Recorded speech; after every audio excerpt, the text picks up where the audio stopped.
ખ્યાતિ હોસ્પિટલના મહાપાપનો વધુ એક પર્દાફાશ થયો। અમદાવાદના મહીજડા ગામમાંથી ખ્યાતિ હોસ્પિટલના પાપનો ખુલાસો થયો। 11 ડિસેમ્બર 2023ના રોજ મહીજડા ગામમાં હોસ્પિટલના કેમ્પનો ખુલાસો થયો છે।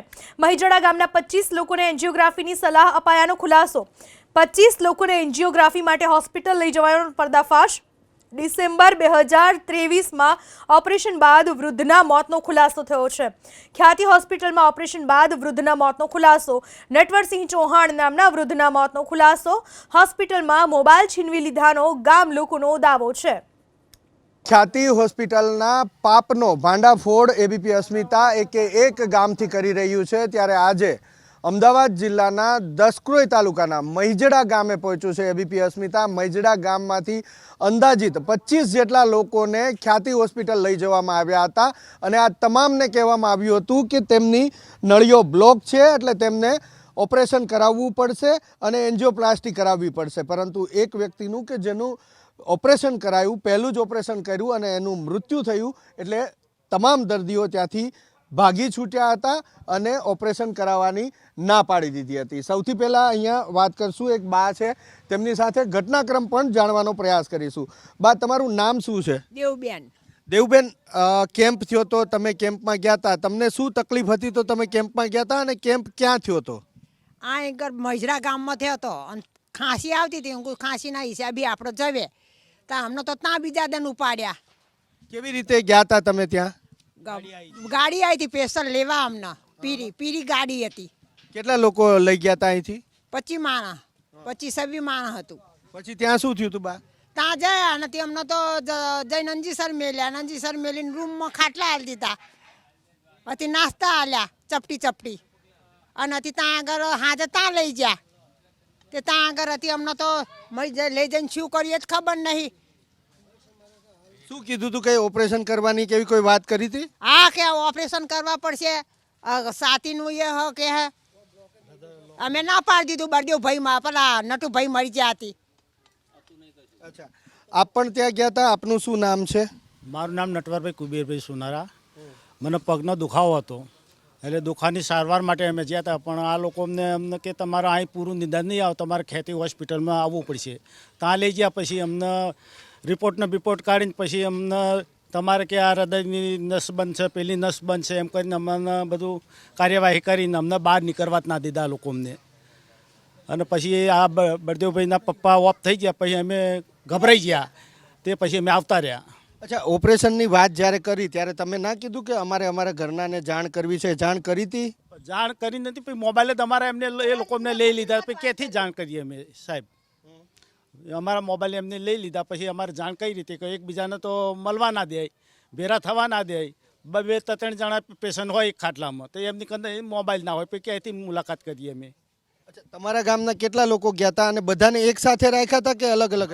અલગ બધાને, અહીંથી 25 જણા ગયા હતા અમે, પણ અલગ અલગ રૂમમાં 2-3 પેશન્ટ રાખે, બાકીના બીજા કોઈ હોય નહીં। અચ્છા, આપનું શું નામ છે અને આપને કેવો અનુભવ રહ્યો અહીંયા કેમ્પથી લઈ અને ત્યાં તમે ગયા ત્યાં સુધીનો?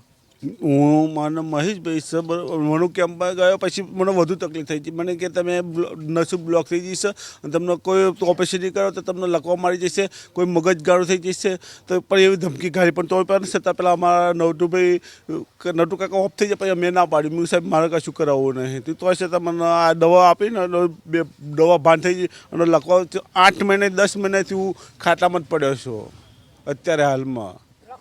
લકવા થઈ ગયો છે મને અત્યારે હાલમાં, ખેપી દવા હોસ્પિટલમાં ગયા પછી। અચ્છા, તો ઓપરેશન કરવા માટે હોસ્પિટલ વાળાએ રોક્યા નહોતા તમને ત્યાં? મને રોક્યા હતા, મને બાળકના પેશાબ નતા કરવા જવા દેતા ના, તો ત્યાં દર્દીઓ હતા ત્યાં મને કે અહીં ના પેશાબ કરો, મને સાહેબ મને પેશાબ કરો ના, પેશાબ ને કે અહીંયા પેશાબ કરો કે છે તમે કે એમ કે।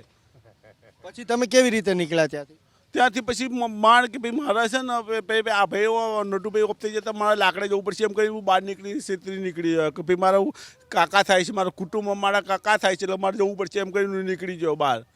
તો એ નતો કે ચાલશે, તમે લાકડે નહીં જતા, તમારા કુટુંબવાળા જશે લાકડે, તો એ પણ મને સાનામાના હું છેતરી પાસે બહાર નીકળવું પડ્યું મારા। એ પછી પેલા નટુભાઈ ગૌસિંહ ચૌહાણ છે ને એ ઓફ થઈ જાય ને, પછી મેં કીધું મારા લાકડે જવું પડશે, હવે મારા નહીં ચાલે, તો કે ના ભાઈ તમે ના જવાય કે છે તમારે, કે તમારું ઓપરેશન કે તમારા આટલું બધું ભયંકર કે છે। અચ્છા આજે ઓપરેશન કહેતા હતા તો ઓપરેશન માં તો ખર્ચો થાય તો ખર્ચા બાબતે એ લોકો શું કહેતા હતા? ખર્ચો કે તમારો કેરમાંથી કપાશે એમ કયા કાર્ડમાંથી? આપણે આયુષ્માન કાર્ડ નથી. તો તમારા બધા પાસે હતા? હા, આયુષ્માન કાર્ડ હતા. અહીંથી કાર્ડ જતા એના અહીંથી કાઢી હાલતા હતા અને હતા એમના. અચ્છા ઊભા રહો. શું કહો છો બા તમે? મને તો તાહે કાઢી આલ્યું કાર્ડ હા મારી પાસે નહોતું તે હું કોઈ મારે તો આવું ઓપરેશન મારે કશું આવી નર્યું બર્યું કશું મારે કરાવવું નહીં તો કે તો તમને ચાય નહીં મળે આ કાર્ડ કે હતી એમને મને કાઢી આલ્યું કાર્ડ. હવે અમને તો ખાવા આલ્યું તે હું અમને તો ભૂખ લાગી અમારે હેઠા ખાવા જવું તો કે ના ના જવાય જ નહીં બહાર કે ખાવા કે ફોન બોન્ડી લીધા કોનો ફોન કરવી અમે.